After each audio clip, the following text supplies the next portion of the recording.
Hello, everyone. Meteorologist Hutch Johnson joining you. Today's weather update. Well, it does look like we have some changes coming our way. We do have a chance for some rain heading into the late hours on your Tuesday. I'll have the track and timing coming up next. But first, a word from my sponsors at Robert Gibb and Sons.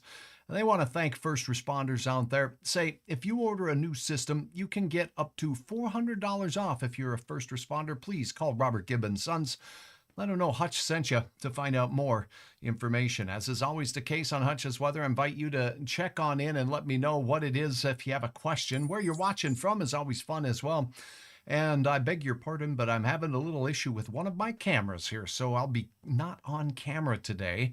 Right now, at least, anyways. Here's a look at your hour-by-hour forecast as we go through the night tonight. We're going to see mostly clear skies in the early overnight, but the clouds will be on the increase from the west, as you notice here. Now, what we're going to notice is an increase in winds as well. Overnight, things could get a little bit on the gusty side with those clouds building in out to the west, as you see here. Now, as we set this into motion a little bit further, most of our day will be gusty, gusts over 30 miles per hour. Look what's going on in the mountains of the Black Hills in Wyoming. Snow showers develop there. Clouds and rain will develop in the evening hours. Notice the timestamp at the front top. 6 o'clock in the evening, moving through the oil patch from, well, say Crosby, North Dakota, Williston, North Dakota, Watford City, and down into Glendive, Montana is where the showers will be as we are heading home from work on our Tuesday. So things are pretty quiet there, but then the shower chances will be on the increase as we head toward the midnight hour. So between 10 and midnight, a few spotty showers will develop, but look what goes on as we head into the evening hours. We're looking at central Minnesota. There's Wilmer, there's Brainerd, all the way down to Omaha, Nebraska. And a few showers in Lakes Country from Grant County, Morris, Benson, Fergus Falls as well. A chance for some heavier showers of rain. And these extend south into Fairmount and the southern part of Minnesota. Now, as we go through the overnight hours and into your Wednesday morning is when the chance of rain will increase in our area of eastern North Dakota and western Minnesota. The rain showers look to be more few and far between, with the heaviest of the rain falling from central Minnesota into eastern Minnesota. Now, the rain is much needed in these areas, but that is a look at the latest with regards to the forecast. So we're looking at an increase in rain chances that could, you see this, mix with or change over to a few flakes of snow out there as we head into the overnight hours. Hey, Avis, thanks for watching. I sure appreciate you joining me on Hutch's Weather. Now, again, our forecast looks like this as we go through the overnight hours. Here's a look at your temperatures. Let's go right to that, and then we'll get to a look at the radar from across the region. But right now, we have temperatures that are already down in the low 30s up there near the Great Lakes area. Let me put the timestamp on here so you can see more on that. Now, as we look, 39 is all we're mustering here in the FM area. It's chilly out there, and the wind is going to really start rocking as well. Mobridge, by the way, South Dakota, 43 degrees. Our wind will become southerly, and it looks to be quite gusty as well. Look at the heat that's on in Montana, Glasgow at 54. Flip those numbers around in Glendive, 45 for you, Dickinson 41, Bismarck 39, Twin Cities of Minneapolis, St. Paul sitting at 43, while your neighbors in Lakes Country there, the Brainerd Lakes area, 37 degrees there.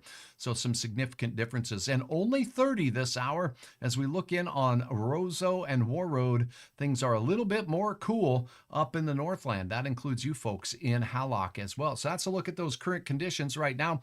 Here's a look at the latest radar as we take a peek at that. Across our area, rather, things are very quiet, but when we look at the big picture here, we're going to see that there's some showers starting to develop in the Rocky Mountain West, Seattle, Tacoma, Portland, Oregon, also seeing some heavier showers of rain. Look at what's going on in central parts of California as well.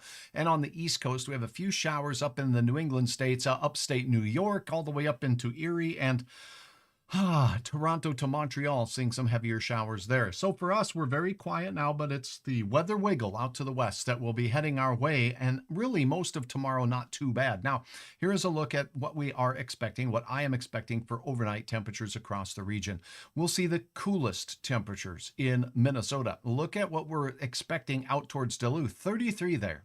The Arrowhead in the upper 20s. Here in the Red River Valley, thanks to the increasing wind overnight, look at this, gusting to 34 miles per hour from the James and Cheyenne River valleys, and for some of us, even into the Red River Valley. 37 degrees. We may see temperatures fall here early, but they will be rising by your daybreak into the mid 30s once again. Those winds will allow for an increase in your cloud cover across the area as well. So clouds coming in from the west, gusty winds with showers likely late at night. This isn't going to be the afternoon hours, but the nighttime hours. 44-mile-per-hour gusts as we head into your day tomorrow, and it does look like we're going to see, let me turn the time stamps off on this so you can more clearly see. This is a snapshot at 4 o'clock. Temperatures close to 50 degrees in southeast North Dakota. That includes Gwinner, Valley City, Jamestown, Fargo, and Fergus Falls in the mid-40s tomorrow. 48 is great in Grand Forks. Again, a gusty hair day. Have the extra hairspray handy as you go through. Now, the 7-day planner looks like this. Tuesday, it looks like those gusty winds will continue. Showers possible into the overnight hours, and then decreasing clouds on Wednesday as this system exits into eastern Minnesota with its chance of rain. And remember, a few flakes mixing in, as I said, up in the Arrowhead of Minnesota. Then a nice warming trend. How about that? Near 50 degrees for Thursday, for Friday, and for Saturday. It does look like our next weather wiggle will be next week. And I do want to highlight my bottom line down at the bottom. See the eyeballs there? Yep, there looks to be a significant storm in the Central Plains next week. So stay tuned for details on that. But for now, I'm meteorologist Hutch Johnson, wanting to thank those of you who've taken the time to upload a few photos at hutchesweather.com. Check this one out here. This was from the Fargo-Moorhead area, and I want to say thanks to Nathan for uploading a dandy shot of that moon out there as we went through the weekend. That was on the 10th. Nathan, thank you so very much for sharing that. And look at Badger, Minnesota. Just an incredible light show out there. Jeff sharing this. Northwest Minnesota at the deer stand out there with just some vibrant colors out there. Whether or not you saw deer, you saw something fun on that particular trip. Thanks so much for all of your uploads. Again, check back a little bit later. I hope to have my camera issue resolved here. I'm going to go ahead and get the sledgehammer out. We're getting serious here at Hutch's Weather. Hutchesweather.com. You can look at the interactive radar, upload your photos. Please hit the follow button here on Facebook and subscribe on YouTube. Until next time, have yourself a good evening.